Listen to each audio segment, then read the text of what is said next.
जय हिंद दोस्तों। Let's study 41 में आप लोगों का स्वागत है। मैं हूं घनश्याम यादव और दोस्तों मेरे द्वारा आप लोगों को ऑल कंपटीशन से संबंधित प्रश्नों को हल कराया जा रहा है, जिसमें सबसे पहले मेरे द्वारा आप लोगों को भारत का प्राचीन इतिहास पढ़ाया जा चुका है और अब हम आप लोगों को भारत का जो प्राचीन इतिहास पढ़ा चुके हैं उसका रिविजन करा रहे हैं। और दोस्तों आज हम लोग रिविजन करेंगे चीनी लेखक के बारे में। आज हम रिविजन करेंगे किस के बारे में? चीनी लेखक के बारे में। तो आइए देखते हैं कि आज के रिविजन में कौन कौन से प्रश्न पढ़ने के लिए मिलते हैं। तो दोस्तों सबसे पहले प्रश्न आ रहा है, फाहियान कहाँ का यात्री था? तो ध्यान देंगे, फाहियान चीनी यात्री था। कहाँ का यात्री था? चीनी यात्री था। देखेंगे मेरे द्वारा फाहियान का एक पिक यहाँ पे लगाया गया है। अगला प्रश्न है, फाहियान के द्वारा कौन सी पुस्तक लिखी गई थी? उत्तर लिखेंगे फो क्यों की। फाहियान के द्वारा दोस्तों फो क्यों की नामक पुस्तक लिखी गई थी। और यहाँ पर देखेंगे फाहियान का एक और पिक मेरे द्वारा लगाया गया है। अगला प्रश्न बना, फाहियान की पुस्तक फो क्यों की में किस बात की जानकारी मिलती है? आप उत्तर लिखेंगे तत्कालिक राजनीतिक जानकारी मिलती है, सामाजिक जानकारी मिलती है एवं धार्मिक दशाओं की जानकारी मिलती है। यानी कि जो फाहियान के द्वारा पुस्तक लिखी गई थी फो क्योंकि उसमें तत्कालीन राजनीतिक जानकारी मिलती है, सामाजिक जानकारी मिलती है एवं धार्मिक दशाओं की जानकारी मिलती है। आप देखेंगे यहाँ पिक लगाया गया है। अगला प्रश्न बना, फाहियान किसके शासनकाल में भारत आया था? दोस्तों जाहिर सी बात है, जब फाहियान भारत आया तो किसी न किसी का शासनकाल उस समय रहा होगा। तो जब फाहियान भारत आया उस समय चंद्रगुप्त द्वितीय का शासनकाल चल रहा था। और देखेंगे यहाँ पर चंद्रगुप्त द्वितीय का मेरे द्वारा एक पिक लगाया गया है। अगला प्रश्न बना, फाहियान के द्वारा कौन सी पुस्तक लिखी गई थी? लिखेंगे बौद्ध राजाओं का अभिलेख। पहले भी बताया दोस्तों कौन सी पुस्तक लिखी गई थी, ये दूसरी पुस्तक है। फाहियान के द्वारा कौन सी और पुस्तक लिखी गई थी? लिखेंगे बौद्ध राजाओं का अभिलेख। फाहियान का यहाँ पर पिक लगा हुआ है। और अगला प्रश्न बना, बौद्ध राजाओं के अभिलेख में किसकी जानकारी मिलती है? तो लिखेंगे गुप्त काल की जानकारी मिलती है। किसकी? गुप्त काल की। तो दोस्तों बौद्ध राजाओं के अभिलेख में गुप्त काल की जानकारी मिलती है। और अगला प्रश्न बना, किस लेखक ने मध्य प्रदेश की तारीफ की थी? तो दोस्तों फाहियान के द्वारा मध्य प्रदेश की तारीफ की गई थी। दोस्तों मध्य प्रदेश की तारीफ करते हुए फाहियान के द्वारा कहा गया था कि मध्य प्रदेश के लोग बहुत ही धनी, बहुत ही संपन्न, बहुत ही सुखी लोग हैं। यहाँ पर किसी को किसी प्रकार की परेशानी नहीं है। यानी कि मध्य प्रदेश के बारे में फाहियान के द्वारा भूरी भूरी प्रशंसा की गई थी। फिर अगला प्रश्न बना, फाहियान कितने वर्ष तक भारत में रहा था? उत्तर लिखेंगे 15 वर्ष तक। ध्यान देंगे यहाँ पर दोस्तों मेरे द्वारा 15 का पिक लगाया गया है और फाहियान भारत में 15 वर्ष तक रहा था। और फिर अगला प्रश्न बना, संयुगन कौन था? उत्तर लिखेंगे चीनी यात्री था और 518 ईस्वी में वो भारत आया था। यानी संयुगन कौन था? उत्तर लिखेंगे चीनी यात्री था और 518 में दोस्तों वो भारत आया था। अगला प्रश्न बना, संयुगन ने भारत के बारे में क्या लिखा था?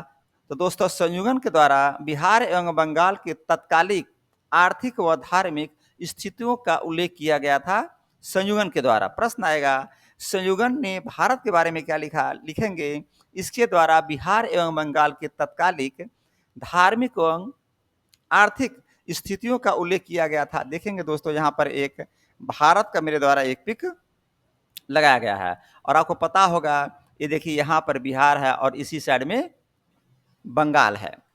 फिर अगला प्रश्न आया, हेंग सांग कौन था? आप लिखेंगे चीनी यात्री। देखिएगा सारे जो यात्री आ रहे हैं सब चीनी अभी आ रहे हैं और हम चीनी के बारे में रिविजन करा रहे हैं। हेंग सांग कौन यात्री था या कहाँ से आया था? लिखेंगे चीनी यात्री था और ये चीन से आया था। और देखेंगे हेंग सांग का यहाँ पर एक पिक लगा हुआ है। और फिर अगला प्रश्न आया, हेंग सांग किसके शासनकाल में भारत आया था? तो दोस्तों बात वही हुई कि कोई भी यात्री आ रहा है तो कोई न कोई किसी न किसी का शासनकाल उस समय रहा होगा। तो जब हेंग सांग भारत आया उस समय हर्षवर्धन का शासनकाल चल रहा था। तो प्रश्न बनेगा हेंग सांग किसके शासनकाल में भारत आया? आप उत्तर लिखेंगे हर्षवर्धन के। देखेंगे हर्षवर्धन का एक पिक यहाँ मेरे द्वारा लगाया गया है। अगला प्रश्न बना, हेंग सांग कितने वर्ष तक भारत में रहा था? आप उत्तर लिखेंगे 16 वर्ष तक।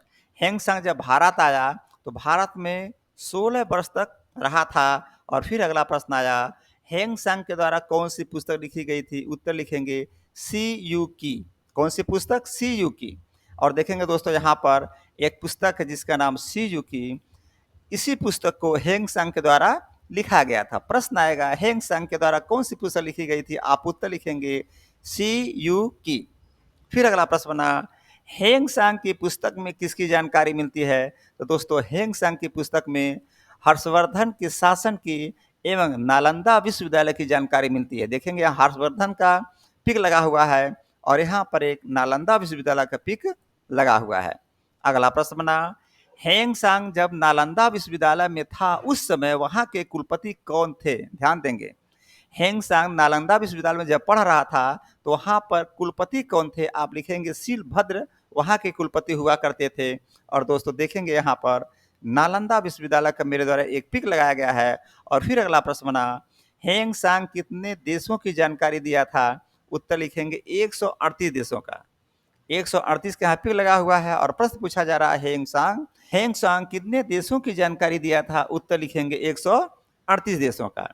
फिर अगला प्रश्न बना, इत्सिंग भारत कब आया था? उत्तर लिखेंगे 7वीं सदी के अंत में इत्सिंग भारत आया था और यह एक अनुवादक भी था। ध्यान देंगे, एक तो यात्री हो गया इत्सिंग और ये एक अनुवादक भी था। तो प्रश्न आया इत्सिंग भारत कब आया था? आप उत्तर लिखेंगे 7वीं सदी के अंत में भारत आया था और यह एक अनुवादक भी था। देखेंगे यहाँ पर मेरे द्वारा इत्सिंग का पिक लगाया गया है।